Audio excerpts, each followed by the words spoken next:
sampurita pamita para mita balena vidvansiyo kila kilesa samola jalam enevalanda araham arahoti namam vandami buddha mamalam adayeta petva samanta cakkavalesu atra gaccantu devata Sandhammang munirajassa sunantu sagga mokkadam Dhammasavana kalo ayam badanta Dhammasavana kalo ayam badanta Dhammasavana kalo ayam badanta Namo tansa bhagavato arahato samma sambuddhassa Namo tansa bhagavato arahato samma sambuddhassa Namo tansa bhagavato arahato samma sambuddhassa Dear friends in Dhamma, now we are going to start our weekly Dhamma discussion in Los Angeles Buddhist Vihara. Today we are going to explain about liberation or freedom or purification that Buddhism explains. When we go on this path which leads to get rid of suffering, first of all, we may have clear knowledge what we practice, where we are going to. That is very important. Buddhism says it as knowledge or sutta dhanam. Sutta means whatever we have listening. That is very important. Knowledge is very important. In the current society also it has mentioned the importance of knowledge. What you learn, what you earn. Buddhism also has says that what you learn, what you practice. What you practice, what you gain. What you gain, what you purify your mind. This is very important. And also, as much as we listening to this message, our courage develops little by little. Our courage grows up that we should practice this path. The reason is we can see the result by practicing this path in this life. The results are not hereafter. Results are here in this life. When we consider other religions, they mostly explain the results after death, next birth. Yes, but a special thing in Buddhism that as much as we practice this message, we can receive, we can gain knowledge, understanding, result in this life. That is the very important thing. That is why Buddhism, what Buddha said, has some kind of qualities. One of them is swakato. Swakato means it is well expounded. Sanditiko, directly visible. Akaliko, immediately effective. Ehipasiko, calling one to come and see. Open aiko, leading onwards. Pacchatang veditabbo, to be personally realized by the wise. And also, this is the qualities what Buddha said. That is very important thing. And that is why we are interested in listening to this message, and also we like to practice this message for our inner peace. One day, a person, a Brahman, Ganaka Moggallana, a person came to Buddha and he asked that is there any order, gradual path in his message. He said that actually he's an accountant, and also he asked Buddha. First of all, he said that the Lord Buddha, the temple where you are here, the temple, the building has some kind of order, gradual path from foundation to roof. And also, as people that we guide our students, we also have some kind of gradual path when we explain something. He asked that Bhante, Reverend Sir, that do you have any kind of gradual path in your discipline, in your message?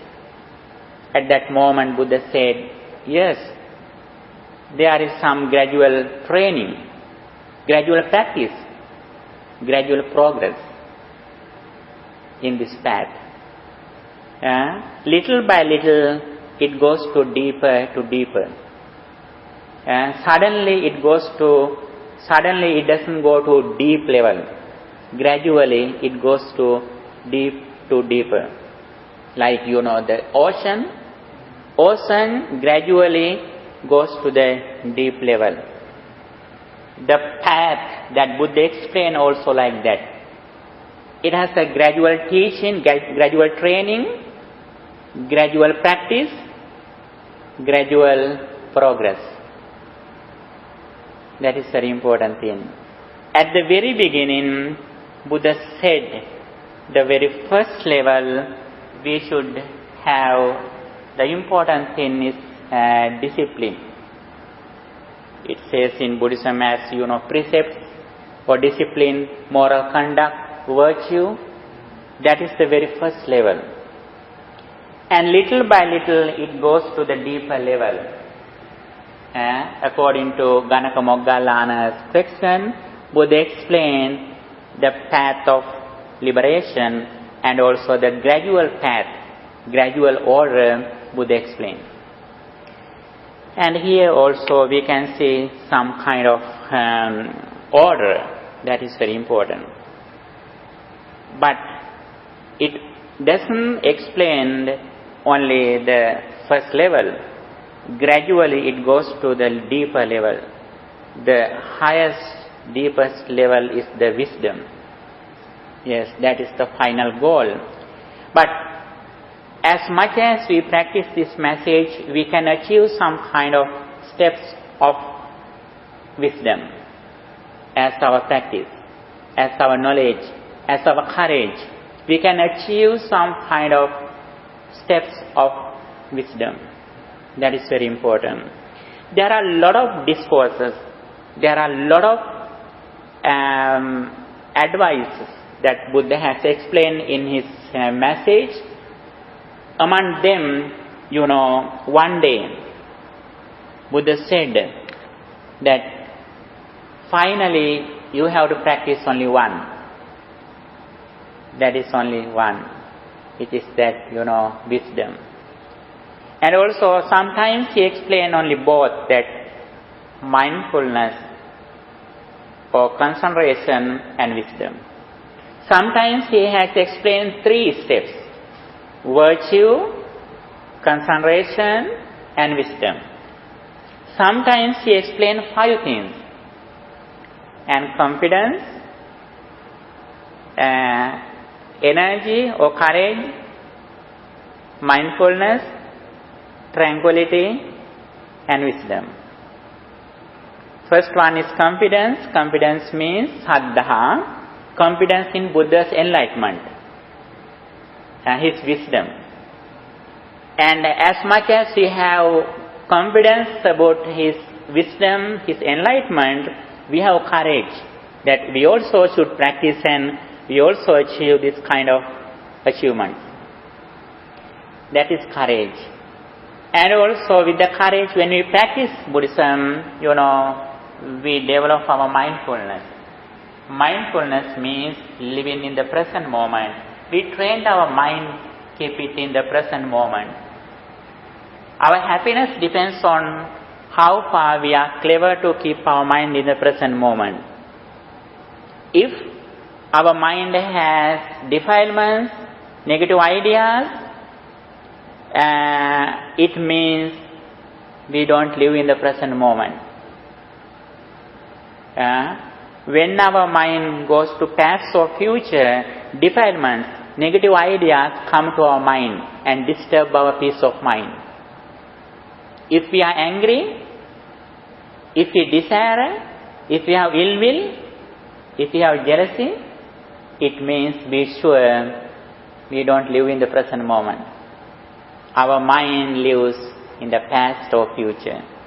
That is why defilements, negative ideas, and disturb our peace of mind. Then that is why confidence means confidence in Buddha's enlightenment. It says in Buddhism in saddha. Saddha is very important. And the second one is energy. Energy means virya. And mindfulness, sati. Mindfulness in Buddha's language, it says sati. And also samadhi, tranquility, samadhi, and also wisdom, panya. It says in Buddha's language as panya, in Pali language. Panya means wisdom, intelligence. Among these 5 things, mindfulness is the center. This is the middle one. This is the center.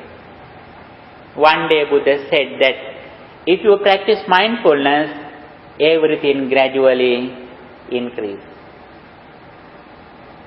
This is the center. Mindfulness means we train our mind to live in the present moment with awareness, with full mindfulness.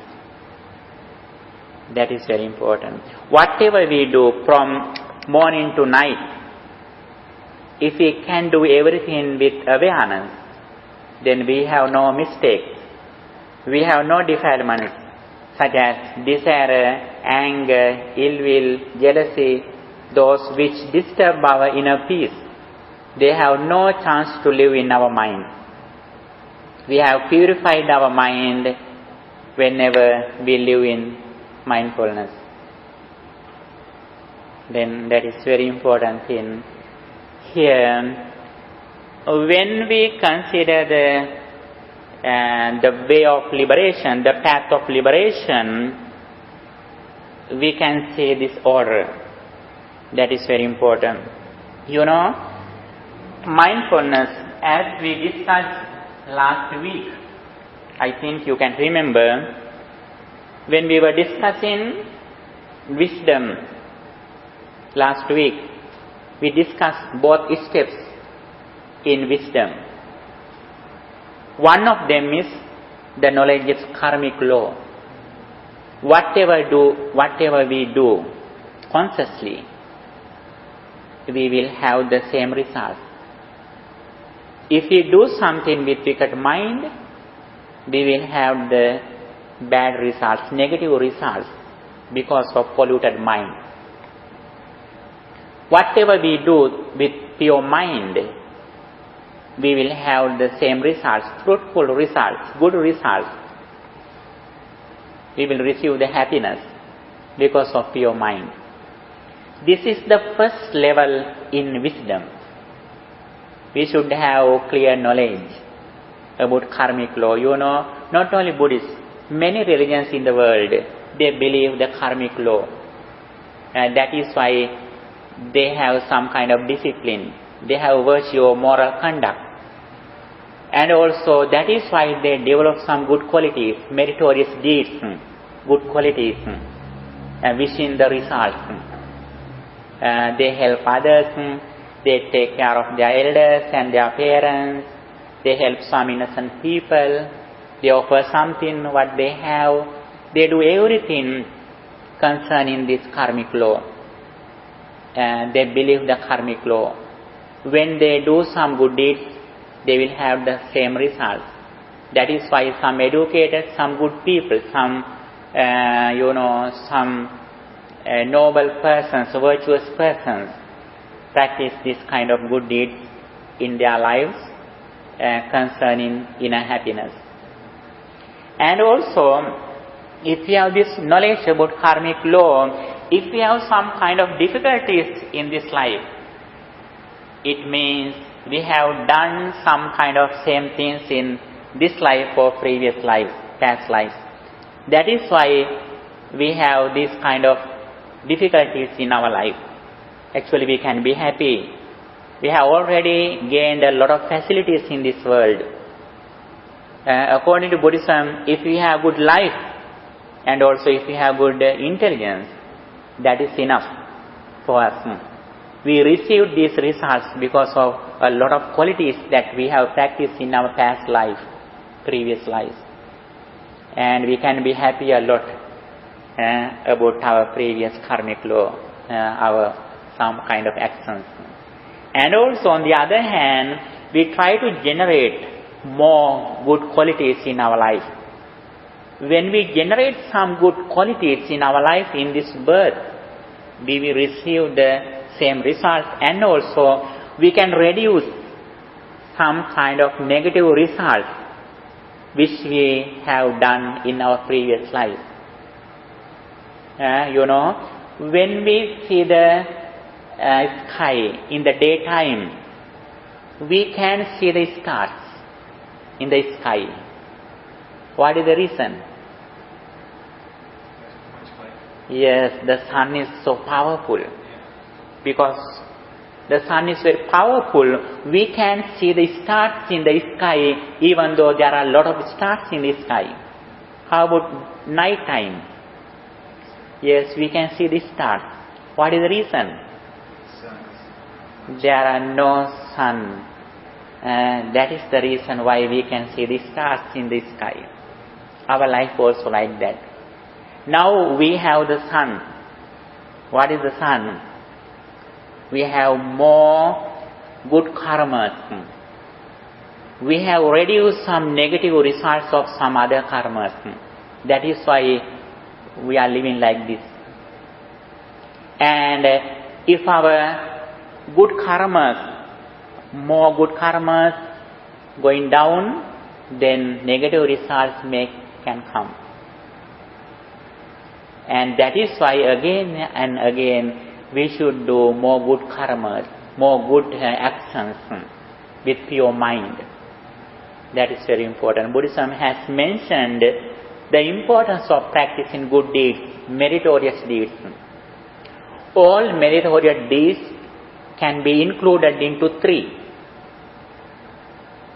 What they are: dana, generosity, practicing generosity, and moral conduct, sila, and bhavana, meditation. These are the three meritorious deeds. Whatever we do as good deeds in our life can be included into these three things: dana, generosity, sila, moral conduct or virtue, and bhavana, meditation. And among these three things, meditation is more important. when we meditate, we develop our mind, we develop our spiritual energy more. And also virtue or moral conduct or discipline in our speech and behavior also very useful. If we have good discipline in our life, we have no mistakes. Whatever we have done in our life, we can mention them with pure mind, with happiness, because we have no mistakes in our life. There are some people in the society, if they have a lot of mistakes in their life, by doing something or by speaking something, if you have some mistakes, when they think about their experience, that they are sad, they worry about their activities. That is why we should have good discipline in our life, in our behavior and our speech. That is also very important. Especially Buddhism explains the importance of virtue before meditation. When we go to meditation, we should have good discipline in our behavior. If always we talk something, we are struggling with others, then it is unable to become the good meditation position. It is difficult to succeed meditation if we have no good discipline in our life. That is why before meditation, we should have correct life, we should have discipline, we should have a moral conduct. Yes, virtue, that is very important before meditation. Before we are going to train our mind, first of all, we should have good discipline, moral conduct in our life. That is very important. With this experience, we are going to practice our mind, we are going to train our mind with use in meditation. This is the first level in Panya or wisdom. What is the first level of wisdom? The knowledge of karmic law, the confidence of karmic law. Whatever we do, we have the same result. If we have this knowledge, we try to overcome negative deeds, negative actions in our life. On the other hand, we try to develop good deeds in our life. We know very well, as much as we have done good deeds in our life will be more successful. That is a good energy for our life as a strength. Okay, the second step of wisdom is understanding of dependent origination, understanding of cause and effect, understanding of impermanence. That is the highest level of impermanence. Everything, physical and mental, is impermanent in the world. What is the nature of impermanent? Impermanence means that everything depends on conditions. When we hear something, when we see something when conditions are together. When lights are here, when there are pictures, when our eyes are active, when we have our attention, when everything is here, we can see this picture. It is instant, and it arises in this moment when conditions are together. This sound is instant. It arises when conditions are here. It was not here before it started. Before this sound, it was not here. After we heard this, it doesn't remain. Our whole experience also like that. Whatever we see, whatever we hear, whatever we smell, everything is like this. Do we have control of these conditions? We can control some kind of conditions, not all conditions. We can control outside. but we can control our mind. Our consciousness also one of the conditions. Even though we can control outside, we can control our mind. That is why we have a liberation. If we can't control these things, we have no liberation. Even though we can control outside, we can control inside. We are able to control our inside. We can control our mind, but not outside.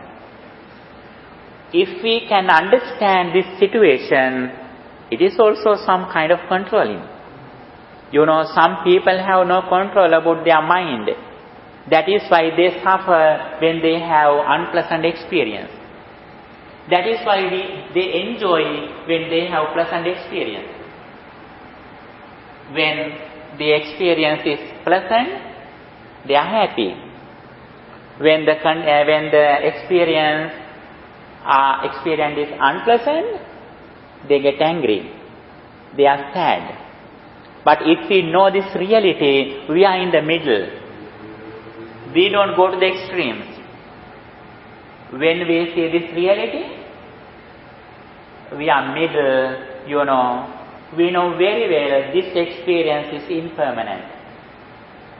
Then we don't go to finding these things. And we can enjoy, but we have no dreams in future. It doesn't sound we don't do our study, we don't do our jobs.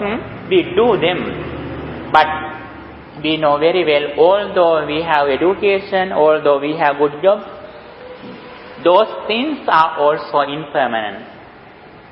Those things also are impermanent. We can understand this reality. We don't catch anything as permanent. We see the impermanence. Then we have no big attachment. We know very well, anytime they may cease. They may cease. Then we have no big attachment. If we don't have big attachment, then we have no anger, no ill will.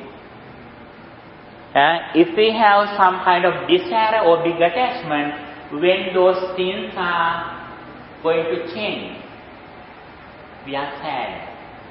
When they are out of control, we are sad. We worry about them.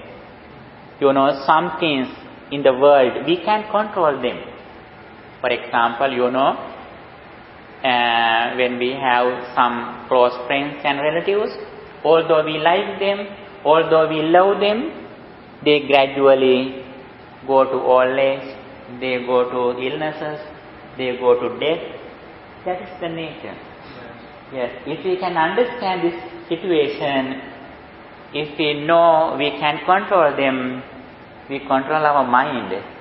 We train our mind. When we face those situations, how we face those difficulties, changes and challenges without sorrow, without lamentation. We train our mind before that unpleasant experience. People in the world who doesn't know this reality, they think they can control them. They are able to control outside. They believe everything is certain. They think everything is with them forever. When the things that they associate with are separated, they get angry, they are worried. By practicing this situation, we trained our mind to face those difficulties, challenges in our life. We trained our mind to change our mind, and we trained our mind to face those difficulties without sorrow. That is why we practice impermanence. If we can practice impermanence, we can face the challenges without worry, without suffering. Even though we can control outside, we are able to control our mind, our vision, our understanding, our view. This is the thing that we do by practicing mindfulness. You know, if someone is suffering, you know, whenever a person is suffering, be sure it means that person is living in the past. Living in the present moment with mindfulness, we can never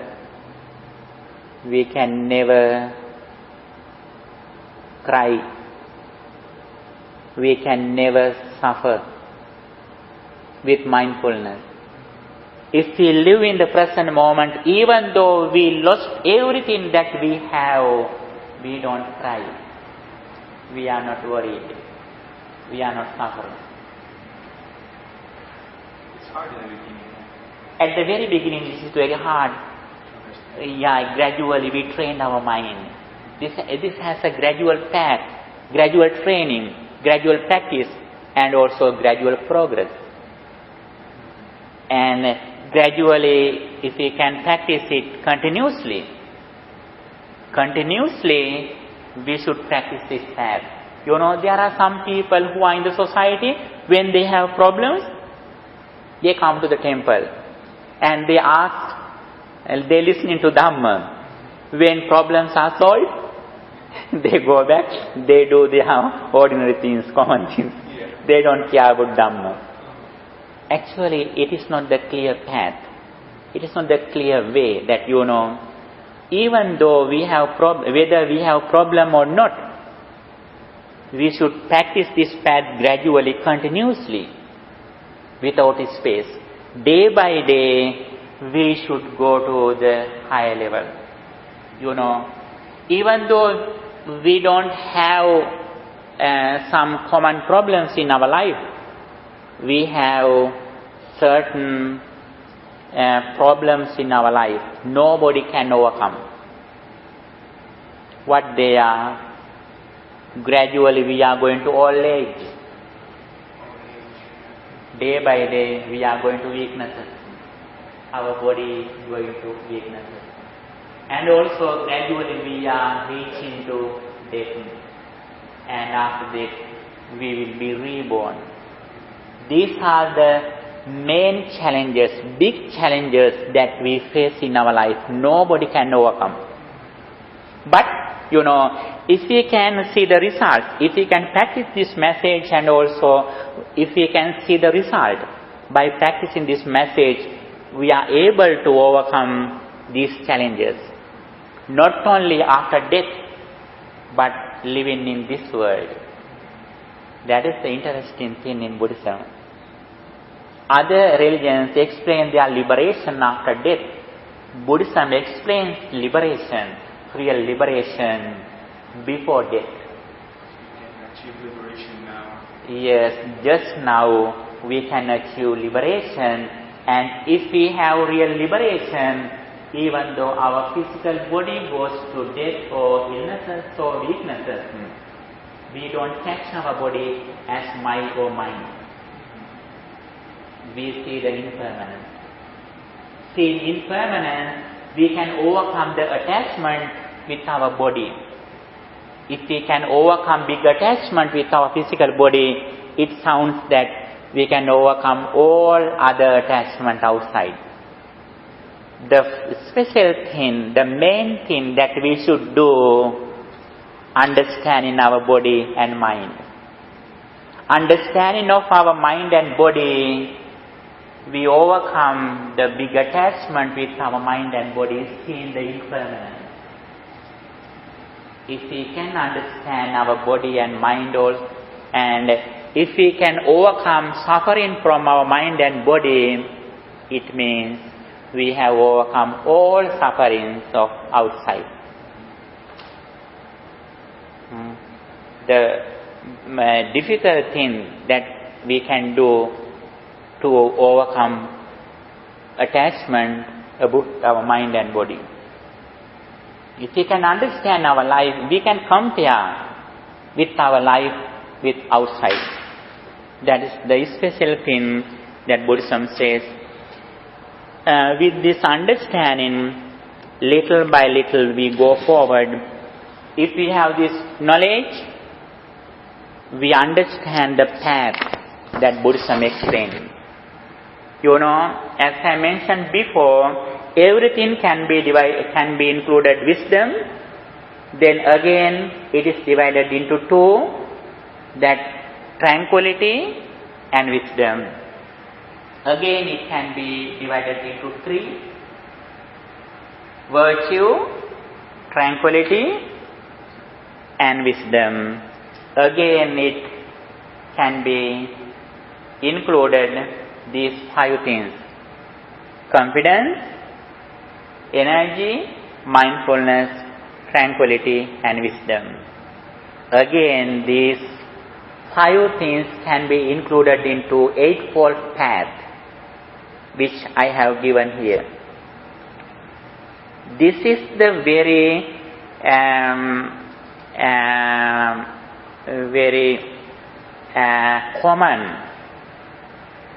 common path that Buddha often explained to the world. Noble Eightfold Path, from right understanding to right tranquility or right concentration. There are 8 steps that little by little we go forward on the path of liberation, on the path of purification, on the path of inner happiness. The first thing is right understanding. Right understanding means here, this one,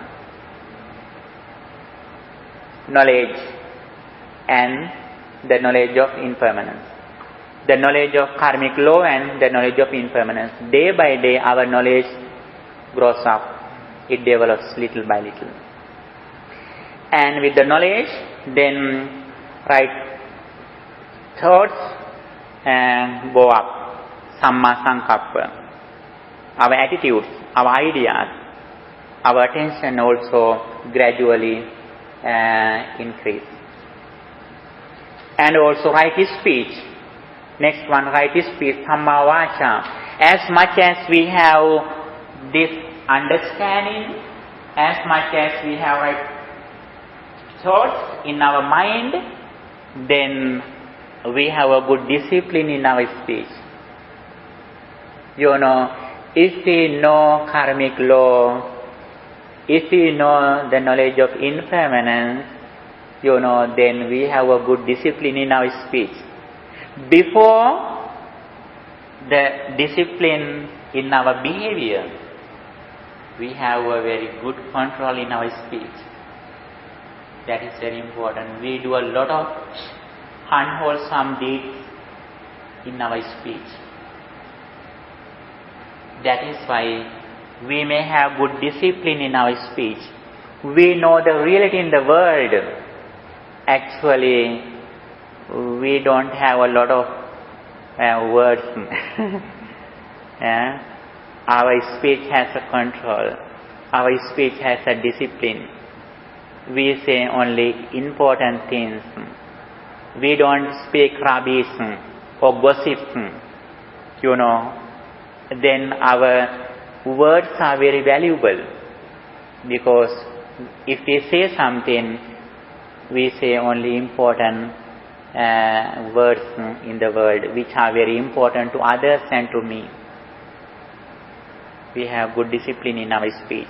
Not only speech, but gradually we go forward right action. Right action means, in Buddha's language, in Pali it says samma kammanta. Whatever we do physically, we do with mindfulness. We don't have mistakes. We don't do negative deeds in our life, such as killing others, stealing, sexual misconduct. We don't do this kind of deeds in our life, because we know very well that if we do bad deeds, we will meet the negative results. We don't like negative results. That is why we have good control in our behavior. We do only good actions in our life. And not only actions, but right livelihood. Livelihood means whatever we do to live. When we earn some money, we do them in righteous way. We don't steal. If we do some service, if we earn something, we earn that money by doing hard working, by practicing righteous jobs. We earn something, because if we have right vision, right understanding, whatever we do in our life, physically and verbally, we do everything with a discipline. Take a word. Then the main thing is the knowledge or right understanding. What is the right understanding that we have? At the very beginning of this path, understanding of karmic law, understanding of impermanence. Yes, dependent origination also impermanence. Yes, same thing. Dependent origination, cause and effect, knowledge of impermanence, all are same. Yes. And also, right effort, right energy, right courage, samma vayama. Whatever we do, we have energy, we have effort to overcome evil, and we have an effort to do good deeds. Effort can be divided into two. That effort that we have to overcome evil or unwholesome deeds, and also we have an effort to do good deeds. Wholesome deeds. Unwholesome deeds means like evil or bad deeds in our life. We have an energy, we have an effort to overcome unwholesome deeds or bad deeds or evil, and also on the other hand we have an effort to do good deeds, wholesome deeds, righteous deeds. Both are included into effort or energy, courage. That is also very important. Every moment we have an effort to overcome bad deeds, unwholesome deeds. Every moment we have an effort to do good deeds. Try to, offer something to others, practice meditation, practice virtue. Those are the things that we can do as wholesome deeds in our life in the name of inner happiness. And also right mindfulness. Again we can see mindfulness here. What is the mindfulness? We train our mind to live in the present moment. The nature of our mind is going to past and future. It always goes to past or future. That is the nature of our mind. But we trained our mind to live in the present moment with mindfulness. We can see the beauty of our life when we live in the present moment. But we have lost the beauty of our life. What is the reason? We have no ability to live in the present moment. When we see this environment, this is like a heaven. Yes, such as how many lights there are here for you. If you are not here, there are only one or two lights here. Actually here there is this like a heaven. If we can live in the present moment, it means we can see the beauty of our life. When we think something past, actually it has already overcome, it has already ceased. We remind our mind. Then when we go to that previous experience, actually we don't know whether we live in the past. We live in the past with defilements, with some kind of defilements such as anger, desire, which disturb our peace of mind. It doesn't sound we forget our past or future. We don't forget our past and future. Buddhism never says us to forget. But whatever we think in our past experience, we do it consciously, with mindfulness.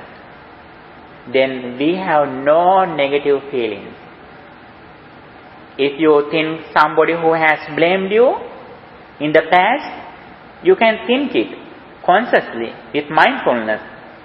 Then you can remind it without anger. If somebody reminds it without mindfulness, he may get angry. But you can remind it without anger because of your mindfulness. Yes. We can think something in the past or future with mindfulness, then we have no desire, no big attachment, we have no anger or ill will because of mindfulness. We are here. We know very well, sitting here, I focus my past or future. Then I don't get angry or I don't have big attachment or desire. This is the nature of practicing mindfulness. Day by day, whatever we do everything with mindfulness. When we get this, we do it mindfulness. Then we have no mistakes in our life. It doesn't sound we do very slowly. Sometimes we are very fast, but we do everything with mindfulness. Then we live in the present moment. You know, when somebody who drives a car or some vehicle, if they have many miles, always they are thinking about the destination. They have no experience about the environment, whatever they drive. They always think in the destination. You know, when we go on the street, there are a lot of flowers, trees, which are grown for your happiness. But you have no chance to enjoy with this environment because you are not in the present moment. If we live in the present moment, we can go to the destination, seeing the environment, beauty of environment. That is the result of our life. Actually, we have gained this life very hardly. You know, in this life also, you have studied a lot of things. Hard working, you know. When you study, you spend your valuable life. And also when you earn some money, you work hard. Then we do everything but for our happiness. If we have no happiness, everything that we earned is useless. That is why gradually we try to develop the path which brings us real happiness, which is mindfulness, living in the present moment. It doesn't sound we fulfill our duties or our responsibilities. If you have parents, our close relatives and our friends, if we have to do something, we do them. We do our responsibilities and duties.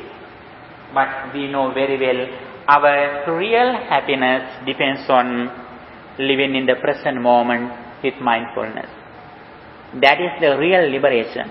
We mostly find liberation from outside.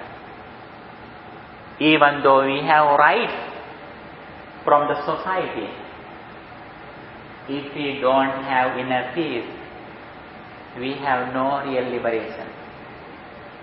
Actually, although we find liberation from outside, we have real happiness from our mind. Our real liberation in our mind.